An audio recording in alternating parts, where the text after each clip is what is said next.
या विशेष सखोल चर्चेत तुम्हा सर्वांचं खूप खूप स्वागत आहे. आज आपण एका अशा विषयावर बोलणार आहोत जो ऐकायला खूप पारंपरिक वाटेल, पण त्याचा संबंध थेट आपल्या आजच्या धावपळीच्या आयुष्याशी आहे. नक्कीच. उद्या म्हणजेच 15 मार्च 2026 रोजी पापमोचनी एकादशी साजरी होत आहे. बरोबर.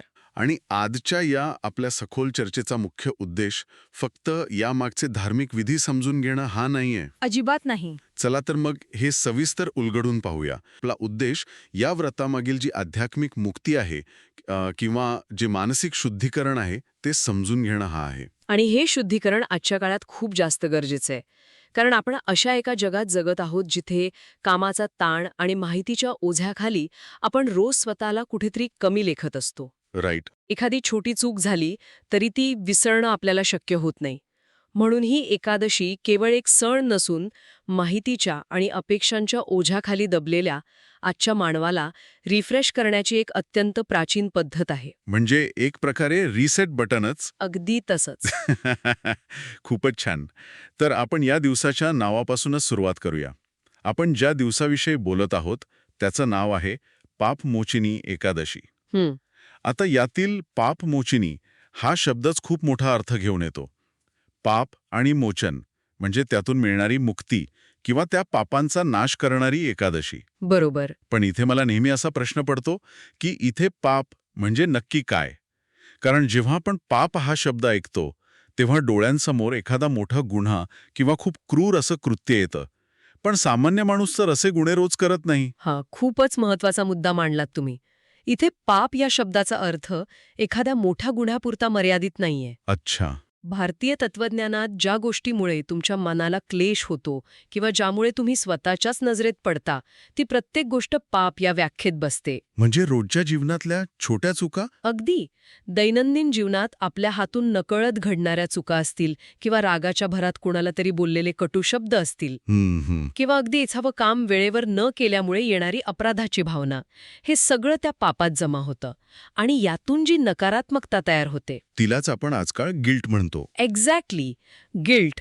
ही एकादशी त्याच गिल्टमधून स्वतःला मुक्त करून नव्याने सुरुवात करण्याची एक प्रक्रिया आहे. म्हणजे भूतकाळातील चुकांमुळे येणारा हा जो अपराधभाव आहे तो दूर करण्याचा हा दिवस आहे. नक्कीच. आणि यासाठी निवडलेली वेळ सुद्धा खूप रंजक आहे बघा. हं. हिंदू पंचांगानुसार ही एकादशी चैत्र महिन्यातील कृष्ण पक्षात येते. आता बरेच लोक विचार करतील की या कृष्ण पक्ष आणि मनातील गिल्टचा काय संबंध? संबंध खूप खोल आहे. कृष्ण पक्ष म्हणजे चंद्राचा तो काळ ज्यामध्ये चंद्राचा आकार रोज थोडा थोडा कमी होत जातो. तो अंधाराकडे प्रवास करत असतो. राईट. प्राचीन परंपरेनुसार हा काळ काहीतरी नव्याने सुरू करण्याचा नसून जुन्या गोष्टी शेड करण्याचा म्हणजे सोडून देण्याचा मानला जातो. निसर्गातील हा बदल मानवी मनासाठी एक संकेत म्हणून काम करतो. म्हणजे जसा चंद्र आपला आकार कमी करत अंधारात विलीन होतो तसं आपणही आपल्या मनावरचं ओझं कमी करायचं. अगदी तेच. आपले नकारात्मक विचार आणि अपराधभाव हळूहळू कमी करून टाकून द्यायचे आहेत, हे त्यामागील रूपक आहे. हे रूपक खरोखरच खूप सुंदर आहे. यावरून मला एक आधुनिक उदाहरण सुचतं. कोणतं?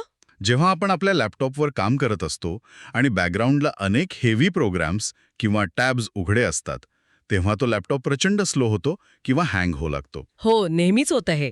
अशा वेळी आपण काय करतो? आपण ते सगळे टॅब्स फोर्स क्लोज करतो किंवा सरळ रिस्टार्ट किंवा रिसेट बटन दाबतो. बरोबर. मला असं वाटतं की आपल्या डोक्यातही असेच अनसॉल्व्ह गिल्टचे अनेक टॅब्स उघडे असतात. मी काल त्याच्यावर उगाच चिडलो किंवा मी ते काम पूर्ण नाही केलं. अशा अनेक गोष्टी बॅकग्राऊंडला सुरू असतात ज्यामुळे आपलं मन हँग होतं. हा दिवस म्हणजे त्याच भूतकाळातील चुकांचे ओझे उतरवून मनाला रिसेट करण्याचं बटण आहे. हे केवळ एक उदाहरण नाहीये, तर इथंच हा विषय खऱ्या अर्थाचे रंजक होतो. कारण खरोखरच आपलं मन किंवा न्यूरोसायन्स अशाच प्रकारे काम करतं. अच्छा. मानवाकडून चुका होणारच हे या परंपरेने आधीच मान्य केले आहे. मुख्य भर चुका न करण्यावर नसून त्या मान्य करून योग्य मार्गावर परत येण्यावर आहे. पण ही इतकी गुंतागुंतीची मानसशास्त्रीय संकल्पना प्राचीन काळात लोकांना कशी समजावून सांगितली गेली असेल? इथून मग आपली चर्चा एका रंजक पौराणिक कथेकडे वळते ना. हो, मेधावी ऋषींची कथा. राईट. तर आपण ती कथा थोडक्यात पाहूया. मेधावी नावाचे एक अत्यंत प्रबळ आणि ज्ञानी ऋषी एका घनदाट जंगलात अत्यंत कठोर तपश्चर्या करत होते. त्यांच्या या वाढत्या शक्तीची आणि एकाग्रतेची स्वर्गातील देवांनाही भीती वाटू लागली. मग नेहमीप्रमाणे देवांनी त्यांचे तप भंग करण्यासाठी मंजू घोषा नावाची एक अप्सरा तिथे पाठवली. बरोबर. आणि इतके महान ऋषी तिच्या सौंदर्याच्या मोहात पडले आणि त्यांचे तप भंग पावले. आणि ते भरकटले. हो, पण जेव्हा काही वर्षांनी त्यांना वास्तवाची जाणीव झाली तेव्हा त्यांना आपण काय गमावले आहे आणि आपल्या हातून किती मोठी चूक झाली आहे याचा तीव्र पश्चाताप झाला. आणि मग त्यांनी पापमोचनी एकादशीचे व्रत केले आणि त्यांना त्यांच्या चुकीतून व पापातून मुक्ती मिळाली, अशी ही कथा आहे. पण इथेच मला एक मोठा प्रश्न पडतो. कोणता प्रश्न? मी विचार करत होतो की जर इतके महान आणि अत्यंत संयमी ऋषी देखील मोहात अडकू शकतात तर सामान्य माणसाने स्वतःच्या चुकांबद्दल किती कठोर असायला हवा. हा प्रश्न स्वाभाविक आहे. कधीकधी असं वाटतं की ही कथा खरं तर माणसाला त्याच्या चुकांसाठी एक मोकळीक देते. म्हणजे ही कथा माणसाच्या अपूर्णत्वाला किंवा अपरफेक्ट असण्याला चुकीच्या पद्धतीनं सामान्य तर करत नाही ना. खूपच चांगला विचार आहे. पण मी या विचाराला थोडा दुजोरा देऊन या कथेचा सो व्हॉट अर्थ समजावून सांगते. अच्छा, म्हणजे या कथेचा मुख्य उद्देश वेगळाच आहे तर. अगदी. ही कथा केवळ मोहात पडण्याची नाहीये, तर प्रायश्चित्त आणि साधनेने जीवन पुन्हा योग्य मार्गावर कसं आणता येतं, हा मोठा संदेश यातून मिळतो. म्हणजे पडण्यापेक्षा पुन्हा कसं उभं राहायचं यावर फोकस आहे. एक्झॅक्टली. चुका मान्य करून सुधारण्याची ही जी रिसेट करण्याची संकल्पना आहे, त्याचा हा एक ब्लूप्रिंट आहे. हे खूपच स्पष्ट करणारं आहे. पण आता आपण प्रत्यक्ष कृतीकडे वळूया.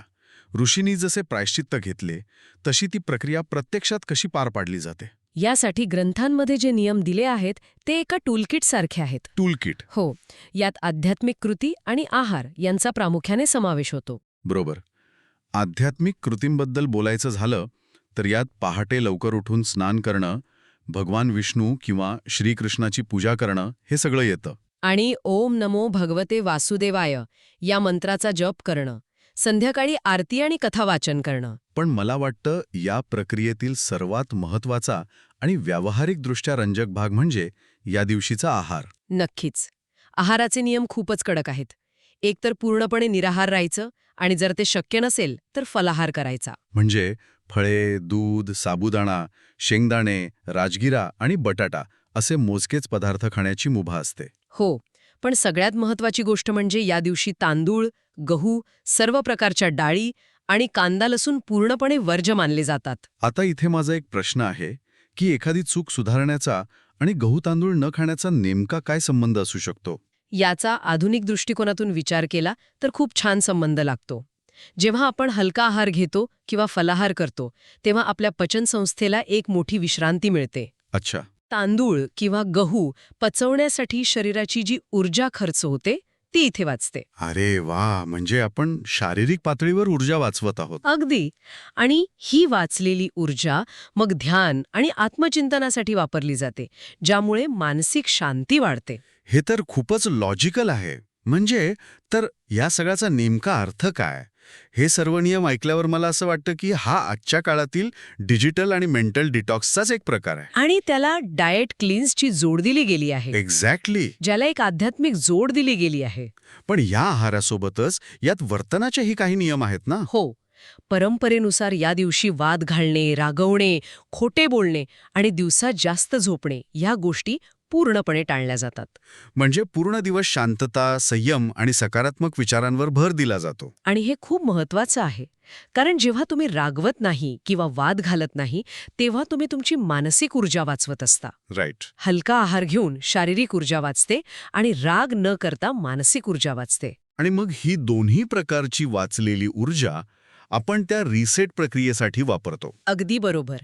आत्मचिंतनासाठी याच ऊर्जेचा वापर होतो आणि या व्रताच्या शेवटी गरिबांना अन्नदान केलं जातं.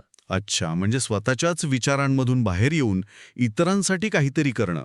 हो, कारण त्यामुळे आपला अहंकार कमी होतो आणि कृतज्ञतेची भावना वाढते. आपण आत्तापर्यंत या चर्चेत ज्या काही गोष्टी पाहिल्या त्यावरून एक गोष्ट अतिशय स्पष्ट होते. ती म्हणजे पापमोचनी एकादशीचा मुख्य संदेश हा आहे की आयुष्यात चुका झाल्या तरी निराश होण्याचं काहीच कारण नाही. नक्कीच नाही.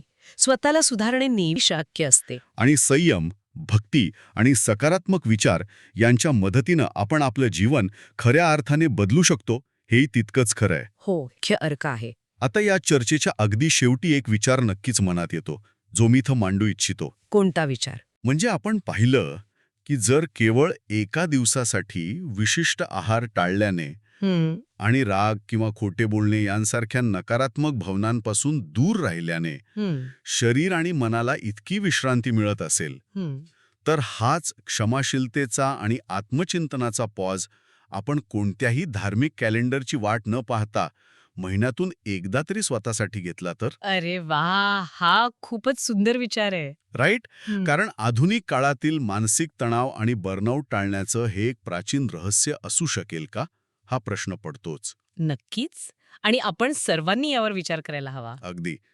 तर याच एका विचारप्रवर्तक प्रश्नासोबत आपण आपली आजची ही सखोल चर्चा इथेच थांबूया.